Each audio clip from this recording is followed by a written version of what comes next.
वो यही कहते थे कि तुम क्या करोगी, दाऊद की बाजू नहीं है, दाऊद की एक टांग नहीं है, तुम क्या करोगी। फिर भी मैंने कहा नहीं, मैंने उसका साथ नहीं छोड़ना। मैं फिर घर वालों से लड़ के आ गई। मैंने कहा नहीं, मैंने दाऊद का साथ देना है। मुझे कहते थे तू एक बंदे के लिए सब कुछ छोड़ रही है। मैंने कहा मुझे वो ही चाहिए बस।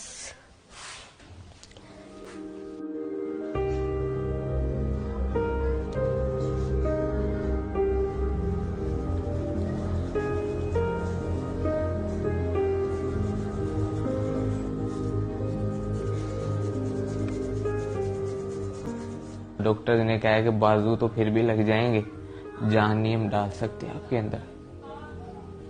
पहले उन्होंने मेरे बाजू थोड़े काटे थे, कोहनियों तक काटे थे उन्होंने मेरे बाजू। उसके बाद उन्होंने सारे बाजू काटने पड़े। इसको मैं कहती थी अगर खुदा ने तुझसे बाजू लिए हैं तो तुझे दिए भी हैं ये बाजू, ये तेरे ही हैं। तो इसी बात पे मैं कायम रही।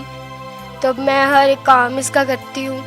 इसको मैं कहती हूँ तू जो भी करना चाहता है मुझे कहा कर, ये तेरे हाथ है।